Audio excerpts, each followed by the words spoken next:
Hello everyone, welcome to our channel Law and Knowledge. If you like our videos, then please do like, share and subscribe our channel Law and Knowledge. You can also follow us on Instagram and Telegram, the link of which is given in the description box below. Today in this video, we will discuss about chapter 3 of the Protection of Women from Domestic Violence Act 2005. ये part 3 है हमारे series का. इसके पहले section 1 और section 2 को हम लोगों ने पार्ट 1 और पार्ट 2 में कवर किया है. तो I will request you all कि अगर आप लोगों ने अभी तक वो वीडियोस नहीं देखी है देन प्लीज़ जाके वो वीडियोस देख लीजिए. और हम लोग इस एक्ट के ऊपर एक पूरी सीरीज़ बनाने जा रहे हैं जहाँ पे हम लोग सारे के सारे 37 सेक्शंस को कवर करेंगे. और सीरीज़ ख़त्म होने के बाद हम लोग इसके ऊपर एक MCQ की वीडियो भी लाएंगे. तो please stay tuned to our channel. So now let's begin with our video. As I said earlier, today we will discuss about chapter 3. Chapter 3 talks about the powers and duties of protection officers, service providers, etc. Okay, ये गलती से दिया है, ये TC नहीं ETC होगा. Okay, so let's begin. Section 4. Information to protection officer and exclusion of liability of informant. Any person who has reason to believe that an act of domestic violence has been or is being or is likely to be committed may give information about it to the concerned protection officer. इसका मतलब ये है कि अगर किसी को लगता है कि कहीं पे भी डोमेस्टिक वायलेंस हो रहा है या हो सकता है या फिर हो चुका है, तो वो क्या कर सकता है, वो कंसर्न्ड प्रोटेक्शन ऑफिसर को जाके उसके बारे में इंफॉर्मेशन दे सकता है. नो लायबिलिटी ऑफ सिविल और criminal shall be incurred by any person for giving in good faith of information for the purpose of subsection 1. इसका मतलब क्या है कि अगर कोई फॉर एग्ज़ाम्पल कि किसी को लगता है कि डोमेस्टिक वायलेंस होने वाला है या हुआ है और वो जाके कंसर्न प्रोटेक्शन ऑफिसर को उसकी इंफॉर्मेशन देता है, लेकिन इन्वेस्टिगेशन करने के बाद पता चलता है कि there was no any act of domestic violence. वो देखा जा सकता है कि हस्बैंड वाइफ में जो आपस में थोड़ी सी नोक झोंक होती है वो हुई होगी, और जो नेबर्स है या फिर घर के जो बाकी जो भी इंफॉर्मेंट है उनको लगा है कि डोमेस्टिक वायलेंस हुआ है या फिर होने वाला है. तो मेन फैक्टर जो है वो है गुड फेथ. अगर वो गुड फेथ में जाके प्रोटेक्शन ऑफिसर को इन्फॉर्मेशन देता है और बाद में पता चलता है कि डोमेस्टिक वायलेंस ऐसा कुछ हुआ ही नहीं है, तो that इंफॉर्मेंट shall not be liable either civil or criminally. Okay, that person shall not be liable. Moving on to our next section, that is section number 5. Duties of police officers, service providers and magistrate. क्या बोल रहा है section number 5? A police officer, protection officer, service provider or magistrate who has received a complaint of domestic violence or is otherwise present at the place of an incident of domestic violence, or when the incident of domestic violence is reported to him, shall inform the aggrieved person. यानी कि इस जगह में 4 लोग included है, that is police officer, protection officer, service provider और magistrate, जिनको domestic violence का कंप्लेंट मिला है और नहीं तो वो उसी प्लेस ऑफ इंसिडेंट में वो लोग प्रेजेंट थे और नहीं तो इंसिडेंट उन लोगों को रिपोर्ट किया गया है. तो इन तीनों कंडीशंस में ये लोग एग्रीव्ड पर्सन को इन्फॉर्म करेंगे. क्या इन्फॉर्म करेंगे? Of a right to make an application for obtaining a relief by way of a protection order, an order for monetary relief, a custody order, a residence order, a compensation order or more than one such order under this act. इसका मतलब है कि उसको बताया जाएगा कि उसका ये अधिकार है कि वो एक एप्लीकेशन दे, किसके रिगार्डिंग व्हाट, रिलीफ. उसको रिलीफ चाहिए बाय वे ऑफ क्या क्या, प्रोटेक्शन ऑर्डर, मॉनिटरी रिलीफ यानी कि उसको पैसे दे के कंपेंसेट किया जाए, कस्टडी ऑर्डर, रेसिडेंस ऑर्डर, एक कंपेंसेशन ऑर्डर, या फिर या तो इनमें से कोई एक या फिर सभी कोई ऑर्डर उसको मिल सकता है under this act. Of the availability of services of service providers, जो सर्विस प्रोवाइडर्स है उसके सर्विस भी उसको अवेलेबल होंगे, किसको? एग्रीव्ड पर्सन को। Of the availability of services of the protection officers, same कि प्रोटेक्शन ऑफिसर्स के सर्विसेज भी एग्रीव्ड पर्सन को अवेलेबल होंगे। Of her right to free legal services under the legal services authority act 1987, यानी कि उसको legal services authority act के तहत उसको फ्री लीगल सर्विसेज मिलेंगे, यानी कि उनके लिए फ्री एडवोकेट अगर वो खुद अपॉइंट नहीं कर पाते हैं, प्लीडर हो, एडवोकेट हो, वो और बाकी जो लीगल सर्विसेज हैं वो उनको फ्री ऑफ कॉस्ट प्रोवाइड किए जाएंगे। Of her right to file a complaint under section 498A of the Indian Penal Code whenever relevant, okay? Indian Penal Code के 498 के तहत भी वो एक कंप्लेंट फाइल कर सकती है। Provided, यहाँ पे एक प्रोवाइजो है, what? Provided that nothing in this act shall be construed in any matter as to relieve a police officer from his duty to proceed in accordance with law upon receipt of information as to the commission of cognizable offense, okay? इसका मतलब ये है कि अगर जो police officer है उसको कोई भी कॉग्नाइजेबल ऑफेंस के कमीशन के बारे में कोई इंफॉर्मेशन मिलती है तो वो अकॉर्डिंग टू दैट प्रोसीड्योर वो प्रोसीड करेगा, ठीक है? कॉग्नाइजेबल ऑफेंस का मतलब क्या है कि you can arrest without warrant. Moving on to section 6, duties of shelter homes. तो शेल्टर होम्स की ड्यूटीज़ क्या होंगी, चलिए देखते हैं। If an aggrieved person or on her behalf a protection officer or a service provider requests the person in charge of a shelter home to provide shelter to her, person in charge of the shelter home shall provide shelter to the aggrieved person in the shelter home। तो इसका मतलब क्या होता है कि जो aggrieved person है, ठीक है, वो खुद या फिर उसके बिहाफ में कोई प्रोटेक्शन ऑफिसर या फिर सर्विस प्रोवाइडर जो शेल्टर होम के इंचार्ज होते हैं उनको रिक्वेस्ट करते हैं कि एग्रीव्ड पर्सन को शेल्टर देने के लिए, या फिर such person in charge of the shelter home shall provide shelter to the aggrieved person in the shelter home. तो इसका मतलब क्या होता है कि अगर एग्रीव्ड पर्सन को शेल्टर चाहिए होता है, ठीक है, तो प्रोटेक्शन ऑफिसर या तो प्रोटेक्शन ऑफिसर नहीं तो सर्विस प्रोवाइडर जो है वो शेल्टर होम के पर्सन इन चार्ज को रिक्वेस्ट करेंगे कि वो एग्रीव्ड पर्सन को एक शेल्टर दे उस शेल्टर होम में, ओके?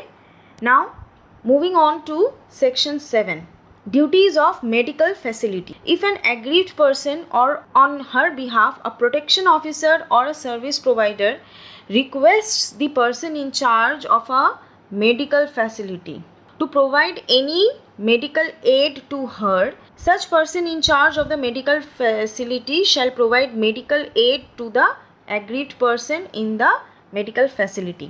तो इसका मतलब क्या है कि अगर जो एग्रीव्ड वुमेन है, एग्रीव्ड पर्सन मतलब वुमेन ही है यहाँ पे, तो अगर उस वुमेन के ऊपर कोई फिजिकल अब्यूज़ हुआ है, जो कि हमने सेक्शन 3 में पढ़ा था, the 5 kinds of domestic violence में फिजिकल अब्यूज़ भी इंक्लूडेड है, अगर उसके साथ फिजिकल अब्यूज़ हुआ है and she needs medical attention, तो जो प्रोटेक्शन ऑफिसर है या फिर सर्विस प्रोवाइडर है वो मेडिकल फैसिलिटी के जो पर्सन इंचार्ज है उनको जाके रिक्वेस्ट करेंगे कि एग्रीव्ड पर्सन को मेडिकल अटेंशन दिया जाए, मेडिकल एड दिया जाए, और तब जाके जो पर्सन इंचार्ज है वो एग्रीव्ड पर्सन को मेडिकल एड प्रोवाइड करेंगे, okay? Moving on to section 8, appointment of protection officers.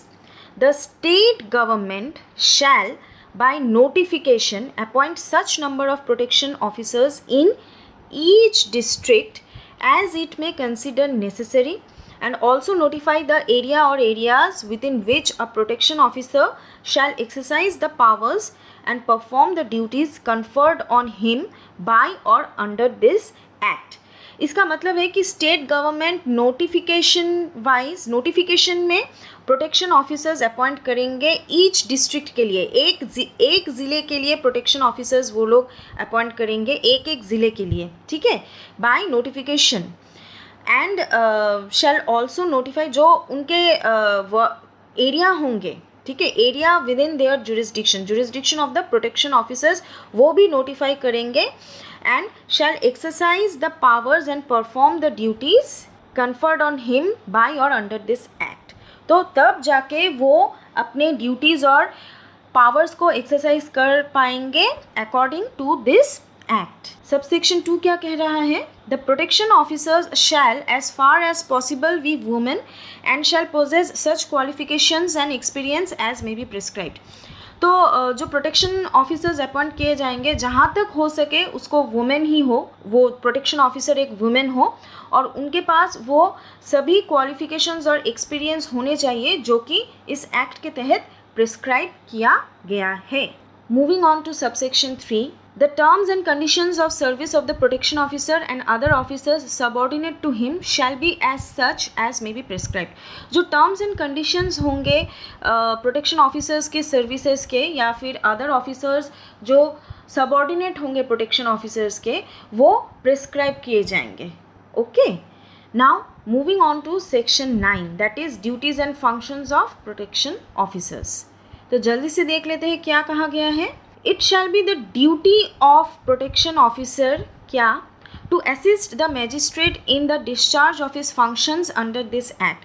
Magistrate को असिस्ट करना किसी फंक्शन को डिस्चार्ज करने के लिए इस एक्ट के अंदर जो कॉग्नाइजेंस है केस का, वो तो मैजिस्ट्रेट ही लेंगे, तो वो मैजिस्ट्रेट को हेल्प करेंगे स्टेप बाय स्टेप इस कोई केस को डिस्चार्ज करने के लिए। Okay, number B, to make a domestic incident report to the magistrate in such form and in such manner as may be prescribed upon receipt of a complaint of domestic violence and forward copies thereof to the police officer in charge of the police station within the local limits of whose jurisdiction domestic violence is alleged to have been committed and to the service providers in that area।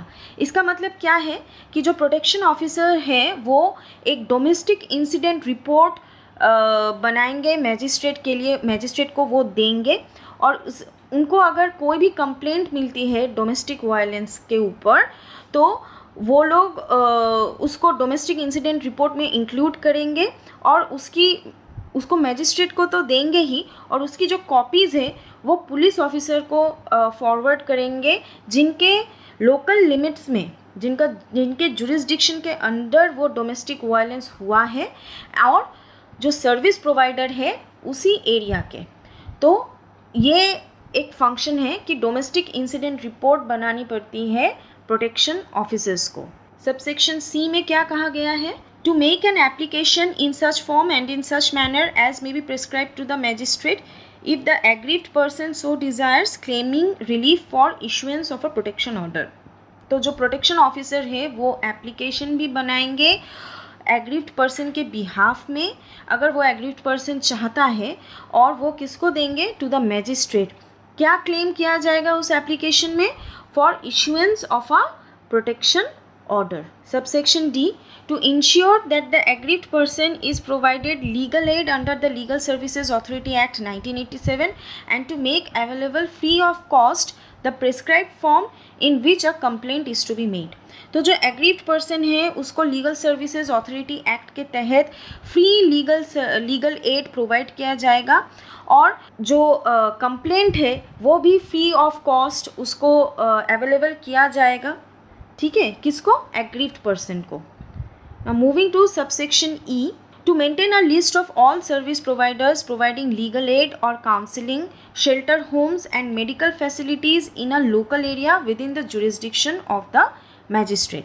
तो जिस jurisdiction में वो protection officer है तो उस jurisdiction के under एक जो सर्विस प्रोवाइडर्स है जो लीगल एड प्रोवाइड करते हैं या फिर काउंसलिंग प्रोवाइड करते हैं, जो शेल्टर होम्स है, मेडिकल फैसिलिटीज़ है, जो मैजिस्ट्रेट के जुरिस्डिक्शन के अंडर वो है, उन सबका एक लिस्ट बनाएगा कौन? Protection officer. Okay, to maintain the list. Okay, moving to subsection F, to make available a safe shelter home if the aggrieved person so requires, and forward a copy of his report of having lodged the aggrieved person in a shelter home to the police station and the magistrate having jurisdiction in the area where the shelter home is situated. इसका मतलब है कि अगर कोई protection officer aggrieved person को कोई shelter home में रखता है, ठीक है, तो वो क्या करेगा, उसका एक कॉपी जो एग्रीव्ड पर्सन ने जो कंप्लेंट लॉन्च किया है उसका एक कॉपी वो कहाँ पे देगा, पुलिस स्टेशन को देगा और मैजिस्ट्रेट को देगा जिनके पास वो जुरिस्डिक्शन है और कहाँ का, जो शेल्टर होम जहाँ पे सिचुएटेड है. ठीक है. Moving on to subsection G of section, to get the aggrieved person medically examined if she has sustained bodily injuries and forward a copy of the medical report to the police station and the magistrate having jurisdiction in the area where the domestic violence is alleged to have taken place. इसका मतलब है कि अगर aggrieved person के body के ऊपर उसको कोई बॉडीली इंजरी मिली है या फिर उसके साथ कोई फिजिकल अब्यूज़ हुआ है, तो वो प्रोटेक्शन ऑफिसर जो है एग्रीव्ड पर्सन को मेडिकली एग्जामिन करवाएगा और उसका जो मेडिकल रिपोर्ट है उसकी कॉपीज़ फॉरवर्ड करेंगे किसको, पुलिस स्टेशन को और मैजिस्ट्रेट को, जहाँ पे जिनके पास वो जुरिस्डिक्शन है किस एरिया का, जहाँ पे वो जो डोमेस्टिक वायलेंस हुआ है. Okay. Moving to subsection H, to ensure that the order for monetary relief under section 20 is complied with and executed in accordance with the procedure prescribed under the Code of Criminal Procedure 1973. जो monetary relief aggrieved person को मिलेगा वो protection officer ensure करेगा कि वो section 20 के तहत complied है और किसके हिसाब से उसको एग्जीक्यूट किया गया है, the procedure prescribed under the code of criminal procedure 1973. Subsection I में क्या कहा गया है, to perform such other duties as may be prescribed. उनके लिए अगर कोई और ड्यूटीज़ प्रिस्क्राइब किया गया है तो उनको वो सारी ड्यूटीज़ भी परफॉर्म करने होंगे. सो सबसेक्शन 2 क्या कह रहा है, the protection officer shall be under the control and supervision of the magistrate and shall perform the duties imposed on him by the magistrate and the government by or under this act. यानी कि जो protection officer है वो magistrate के और government के control और supervision के अंडर होंगे और that protection officer shall perform the duties imposed on him, यानी उनको जो ड्यूटीज़ दिए जाएंगे मैजिस्ट्रेट और गवर्नमेंट के द्वारा वो protection officer shall be bound to perform those duties. Moving to subsection 10, that is service providers. Subject to such rules as may be made in this behalf, any voluntary association registered under the Societies Registration Act 1860 or a company registered under the Companies Act 1956 or any other law for the time being in force with the objective of protecting the rights and interests of women by any lawful means, including providing of legal aid, medical, financial or other assistance, shall register itself with the state government as a service provider for the purposes of this act. इसका मतलब क्या है कि अगर कोई voluntary association है जो कि सोसाइटीज़ रजिस्ट्रेशन एक्ट 1860 के तहत रजिस्टर्ड है या फिर कोई कंपनी है जो कि कंपनीज एक्ट 1956 के अंडर रजिस्टर्ड है, जिनका ऑब्जेक्टिव क्या है, protection of rights and interests of women by any lawful means including providing of legal aid, medical, financial और other assistance. ठीक है, तो वो लोग क्या करेंगे, वो लोग अपने आप को रजिस्टर करेंगे स्टेट गवर्नमेंट के साथ as a service provider for the purposes of this act. They will be considered as service provider for this act. Subsection 2 क्या बोल रहा है, अ service provider registered under subsection 1 shall have the power. यहाँ पे service providers के power के बारे में बात किया गया है. तो क्या बोला गया है, record the domestic incident report in the prescribed form in the aggrieved if the aggrieved person so desires and forward a copy thereof to the magistrate and the protection officer having jurisdiction in the area where the domestic violence took place. यानी कि जो service provider है वो domestic incident report को record करेंगे अगर aggrieved person चाहता है, और उसका कॉपीज किसको फॉरवर्ड करेंगे, मैजिस्ट्रेट को और प्रोटेक्शन ऑफिसर को, जिनका जुरिस्डिक्शन है उस एरिया के ऊपर जहाँ पे डोमेस्टिक वायलेंस हुआ है। Moving to subsection B, get the aggrieved person medically examined and forward a copy of the medical report to the protection officer and the police station within the local limits of which the domestic violence took place.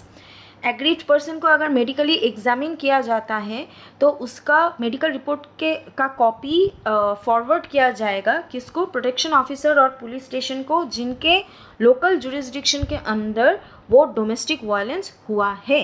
Subsection सी क्या बोल रहा है, ensure that the aggrieved person is provided shelter in a shelter home if she so requires, and forward a report of the lodging of the aggrieved person in the shelter home to the police station within the local limits of which the domestic violence took place. यानी कि अगर aggrieved person चाहती है कि उसको किसी shelter home में रखा जाए तो सर्विस प्रोवाइडर उसको शेल्टर होम में रखेगी और उस चीज़ की रिपोर्ट किसको करेगी, पुलिस स्टेशन में कर देगी जिसके लोकल लिमिट्स के अंडर वो डोमेस्टिक वायलेंस हुआ है। सबसेक्शन 3 क्या बोल रहा है, no suit, prosecution or other legal proceeding shall lie against any service provider or any member of the service provider who is deemed to be acting or purporting to act under this act for anything which is in good faith, okay, good faith, done or intended to be done in the exercise of powers or discharge of functions under this act towards the prevention of the commission of domestic violence. इसका मतलब है कि जो भी service provider है या फिर member है सर्विस प्रोवाइडर के, अगर वो लोग गुड फेथ में बिलीव करते हैं कि उनके लिए कोई चीज़ करनी ज़रूरी है to prevent the commission of the domestic violence, और बाद में पता चलता है कि डोमेस्टिक वायलेंस जैसी कोई चीज़ हो ही नहीं रही थी, वो कुछ और ही था, that was something very different, domestic violence नहीं था, जो भी हो, तो अगर वो लोग गुड फेथ में सोचते हैं ये चीज़ कि डोमेस्टिक वायलेंस हो रहा है या फिर होने वाला है, और बाद में पता चलता है कि ऐसा कुछ नहीं है, तो उनके अगेंस्ट में कोई भी सूट, प्रोसिक्यूशन या फिर अदर लीगल प्रोसीडिंग्स नहीं किए जाएंगे, shall not lie. Okay, now let's move to section 11, which is the last section of today's video. The central government and every state government shall take all measures to ensure, number A, the provisions of this act are given wide publicity through the public media, including the television, radio and the print media at regular intervals. यानी कि जो domestic violence act है, ऐसा कुछ act है for the protection of women from domestic violence, ये चीज़ जो है वो टेलीविज़न पर, रेडियो पर, प्रिंट मीडिया यानी कि न्यूज़पेपर्स, मैगजीन्स, इन सब में आएंगे कि ऐसा एक एक्ट है for the protection of women. ठीक है, moving to point number B, subsection B, the central government and state government officers, okay, officers including the police officers and the members of the judicial services are giving periodic sensitization and awareness training on the issues addressed by this act. इसका मतलब है कि central government और state government के जो भी officers हैं, police officers हैं, जुडिशियल सर्विसेज के मेंबर्स हैं, उनको एक अवेयरनेस ट्रेनिंग दिया जाएगा on this act. Okay, moving to subsection C, effective coordination between the services provided by concerned ministries and departments dealing with law, home affairs, including law and order, health and human resources, to address issues of domestic violence established and periodical review of the same is conducted. यानी कि जो different ministries है जो domestic violence को लेके deal करती है, कौन से मिनिस्ट्रीज़ है, लॉ के हैं, law ministry of law, home affairs, health and human resources, उनके बीच में क्या हो, एक इफेक्टिव कोऑर्डिनेशन हो to address the issues of domestic violence. ठीक है, और उनके ऊपर एक पीरियोडिकल रिव्यू भी हो कि उनके कोऑर्डिनेशन के अंदर इस चीज़ को कर्ब करने के लिए काम कैसे चल रहा है, उसके ऊपर एक पीरियोडिकल रिव्यू भी हो। Moving to subsection D, protocols for the various ministries concerned with the delivery of services to women under this act including the courts are prepared and put in place. यानी कि जो भिन्न मंत्रालय हैं, मंत्रालय मतलब जो मंत्रालय हमने सबसेक्शन सी में पढ़े हैं, उनको डिफरेंट प्रोटोकॉल्स दिए जाएंगे रिगार्डिंग क्या, जो एग्रीव्ड पर्सन है इस एक्ट के अंदर, वुमेन, उसको क्या क्या सर्विसेज प्रोवाइड किए जाएंगे अंडर दिस एक्ट, वो सारे प्रोटोकॉल प्रिपेयर किए जाएंगे और भिन्न मंत्रालय को वो प्रोटोकॉल पहुंचा दिए जाएंगे। तो बेसिकली सेक्शन 11 इस चीज़ के बारे में बात करती है। So I hope up to this it's clear to all of you. अगर कोई भी कन्फ्यूजन है, कोई भी क्वेश्चन आप लोग पूछना चाहते हैं इसके बारे में, then please feel free to share your question and your views in the comment section below. So that will be all for today. In the next part we will discuss chapter 4. Okay, so that will be all for today. Thank you so much for watching this video. Please do like, share and subscribe our channel, and if you have liked this video then please do like and share this video too. Thank you all. Bye bye. Take care.